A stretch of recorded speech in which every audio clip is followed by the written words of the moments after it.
Panchmahal dairy અને district બેંકની વાર્ષિક સાધારણ સભા યોજાઈ હતી, જેમાં સભાસદો માટે ડિવિડન્ડની ભવ્ય જાહેરાત કરવામાં આવી છે.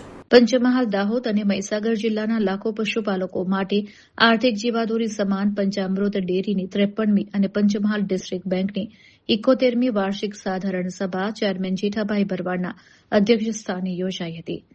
સભામાં નાણાકીય અહેવાલ રજૂ કરતા પંચમહાલ ડેરી દ્વારા સભાસદ મંડળીઓને 20% અને ડિસ્ટ્રિક્ટ બેંક દ્વારા 12% ડિવિડન્ડ આપવાની જાહેરાત કરવામાં આવી હતી.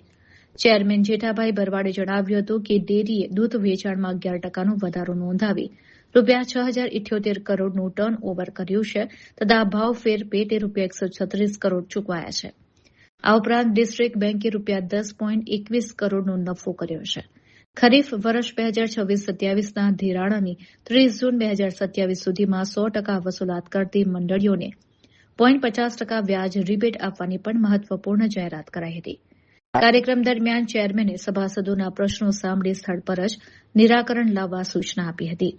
સભાના અંતે શ્રેષ્ઠ કામગીરી કરનાર મંડળીઓ અને સૌથી વધુ દૂધ સંપાદન કરનાર અગ્રણી સભાસદોને પ્રોત્સાહિત કરી સન્માનિત કરવામાં આવ્યા હતા. મજબૂત થાય તો રાજ્ય મજબૂત થાય ને રાજ્ય મજબૂત થાય તો આપણો દેશ મજબૂત થાય.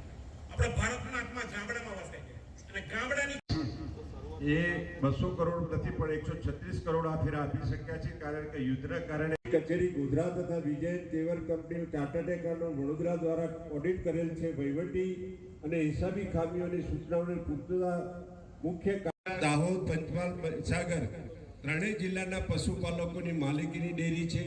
કોઈ એક વ્યક્તિની ડેરી નથી. લગભગ 200 મંજૂર કરવા આપ સૌને મોકલેલ છે, તો બધાને વિનંતી છે હાથ ઊંચો કરીને સમર્થન આપવા વિનંતી કરું છું. 31 વિનંતી છે કે જે કોઈ ડેરી અને પ્રતિનિધિઓ આવ્યા છે એમની કોઈ પણ રજૂઆત હોય તો એ રજૂઆત આપવા માટે બહુ તકલીફ હતી. ચેરમેન સાહેબને પણ રજૂઆત કરેલી, સીઓ સાહેબને પણ રજૂઆત કરેલી અને મારી મંડળીને ઇનબેલેન્સ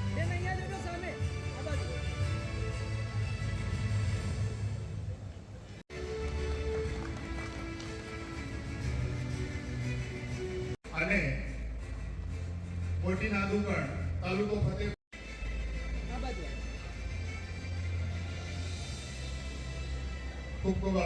આજ રોજ પંચમહાલ ડેરીના પટાંગણની અંદર બેંકની 71મી વાર્ષિક સાધારણ સભા અને ડેરીની 53મી વાર્ષિક સાધારણ સભાની અંદર તમામ પ્રતિનિધિઓ, તમામ કાર્યકર્તાઓ, તમામ સભાસદો આની હાજરીમાં આજે ખૂબ સારી રીતે સાધારણ સભા પૂરી કરવામાં આવેલી છે, જેથી તમામ પશુપાલકો, તમામ ખેડૂતો અને બધાને ખૂબ આભાર માનું છું.